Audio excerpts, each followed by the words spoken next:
प्रश्न नंबर 18 दिया है कि किसी समांतर श्रेणी के तीसरे और सातवें पदों का योग 6 और उनका गुणनफल 8 है। इस समांतर श्रेणी के प्रथम 16 पदों का योग ज्ञात करना है। तो प्रथम 16 पदों का योग ज्ञात करने के लिए आपको इस समांतर श्रेणी का प्रथम पद, सार्वंतर और पदों की संख्या तो 16 n बराबर दिया हुआ है। तो प्रथम पद और सार्वंतर ज्ञात करेंगे, उसके बाद 16 पदों का योग ज्ञात करेंगे। तो चूंकि दिया क्या है कि तीसरे और सातवें पदों का योग 6 दिया हुआ है, यानी कि हम यहाँ पे लिख सकते हैं क्या कि समांतर श्रेणी का जो तीसरा पद है, तीसरा पद प्लस कौन सा सातवां पद, सातवां पद, इन दोनों का योग बराबर है 6। तो तीसरा पद लिखने के लिए यहाँ पर a+2d, जिस नंबर का पद हो उसमें से एक d आप कम कर दीजिए। तीसरा पद होगा a+2d प्लस यहाँ पे सातवां पद जो होगा वो होगा a+6d बराबर कितना है 6।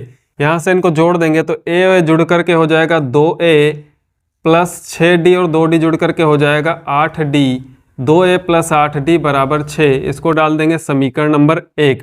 इसके बाद क्या है कि इन्हीं तीसरे और जो सातवें पद है इनका गुणनफल किसके बराबर है, 8 के बराबर है। तो यहाँ पर इनकी गुणा करा देते हैं। तो a+2d गुणे a+6d, इन दोनों की गुणा हो जाएगी, जो कि गुणा किसके बराबर है, 8 के बराबर है। यहाँ पे गुणा कराते हैं तो a की गुणा हो जाएगी a² प्लस a की गुणा 6d में होगी तो हो जाएगा 6ad। इसी प्रकार 2d की गुणा जब a में होगी तो ये हो जाएगा 2ad प्लस 2d की गुणा 6d में होगी तो 2 × 12 होगा और d की गुणा हो जाएगा d² बराबर में 8। यहाँ से जोड़ लेंगे तो a² प्लस 6ad 2ad मिलकर के 8ad हो जाएगा प्लस 12d² बराबर 8। इसको डाल देंगे समीकरण नंबर 2। इसके बाद क्या करते हैं कि समीकरण 1 में जो दिया हुआ है इसको 2 से भाग करा दीजिए। 2 से भाग करा दीजिए तो इसको समीकरण 1 यहाँ नहीं, यहाँ पे डाल देंगे। 2 से भाग करने पर तो आ जाएगा a+2 से भाग करेंगे तो 4d बराबर 3 और ये हो जाएगा समीकरण नंबर 1। चूँकि पूरा समीकरण 2 से विभाजित हो रहा था इसलिए 2 से भाग करा दी। अब समीकरण नंबर 1 का क्या करते हैं, वर्ग। समीकरण 1 का वर्ग करने पर, इसका वर्ग करेंगे तो a + b का होल ऑफ स्क्वायर लग जाएगा। तो a का स्क्वायर हो जाएगा a² पहले पद का वर्ग, फिर दूसरे पद का वर्ग, तो 4d का वर्ग करेंगे तो ये हो जाएगा 16d का स्क्वायर प्लस होता है 2ab। तो इन दोनों की गुणा 4d और a की गुणा 4ad होगी, उसका दुगुना करेंगे तो 4 दूनी 8ad बराबर 3 का वर्ग हो जाएगा 9।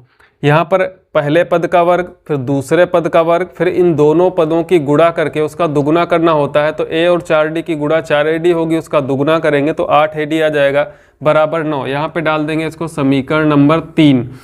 इसके बाद देखते हैं कि a² 8ad + 12d, तो इसी रूप में इसको लिख लेते हैं। 8ad को बीच में कर लेंगे और इसके बाद समीकरण 3 से समीकरण 2 को घटा देंगे। समीकरण 3 से समीकरण 2 को घटाने पर, जब घटाएंगे तो समीकरण 3 पहले लिख लीजिए, a² प्लस 8ad बीच में कर लेंगे, 8ad प्लस 16d², 16d² बराबर 9। इसके नीचे समीकरण नंबर 2 लिखेंगे, a² plus 8ad plus 12d² बराबर 8।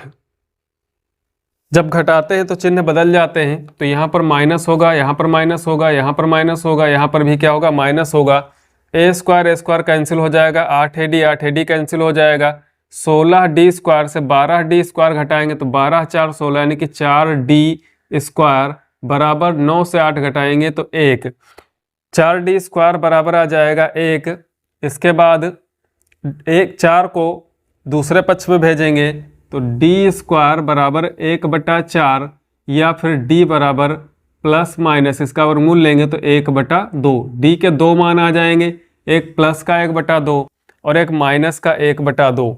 d का मान आप किसी भी समीकरण में रख देंगे। समीकरण 1 में रख लेते हैं मान लीजिए, तो d का मान समीकरण 1 में रखने पर a+4 गुणे d का मान यदि प्लस का 1/2 लेते हैं तो 1/2 बराबर 3, 2 से 4 कट जाएगा तो a+2 बराबर 3, 2 घट जाएगा तो a बराबर आ जाएगा 1। 3 - 2 a बराबर 1।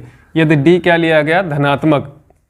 इसके बाद यदि d का मान हम माइनस लेते हैं तो a प्लस 4 गुणे -1/2 बराबर में क्या रहेगा 3। 2 से 4 को काटेंगे तो 2, तो प्लस माइनस माइनस हो जाएगा, 2 1 कम 2 बराबर 3। माइनस का 2 दाहिने पक्ष में जाने पर प्लस हो जाएगा, तो a बराबर 5। a का मान 5 होगा यदि d का मान -1/2, a का मान 1 होगा यदि d का मान धनात्मक होगा 1/2। तो a के 2 मान होंगे, d के 2 मान होंगे। इसके बाद इन 16 पदों का योग ज्ञात कर लेते हैं। 16 पदों का योग यदि a बराबर 1 और d का मान 1/2 धनात्मक लिया जाता है तो s 16 बराबर n की जगह पर 16 रखेंगे, 16/2 ब्रैकेट में 2a का मान 1 प्लस n-1 इंटू डी, यानी कि 16 से 1 घटाएंगे तो 15 और d का मान 1/2। यहाँ से हल करेंगे तो 2 से 16 को भाग करने पर 8 आता है, 2 1 कम 2, 15/2। 15/2 का मतलब 7.5, या फिर इसको प्लस करके 15/2 लिख लेंगे। इसके बाद 2 और 2 की गुणा होगी 4, 15 प्लस 4 19/2, तो 8 गुणे 19/2, 2 से 8 को भाग कर देंगे तो 4 आ जाएगा, 19 चक्कू 76 हो जाएगा। यदि a का मान 1, d का मान 1/2, तो जो 16 पदों का योग होगा वो 76 होगा। इसके बाद ज्ञात कर लेते हैं कि यदि a बराबर 5 और d का मान माइनस का 1/2, तो 16 पदों का योग कितना होगा। तो यहाँ से S16 जब ज्ञात करेंगे तो 16 की जगह पर, n की जगह पर 16 है तो 16/2, यानी कि सीधा सीधा यहाँ पर 8 लिख लीजिए। इसके बाद 2 गुणे a का मान 5 रखना है तो 2 गुणे 5, इसके बाद प्लस n-1 होता है तो 15 हो जाएगा, और इंटू d का मान -1/2। यहाँ से 5 दूनी 10 होगा तो 8 ब्रैकेट के अंदर 10 माइनस का 15/2, यहाँ पर प्लस माइनस की गुणा होगी, माइनस हो जाएगा।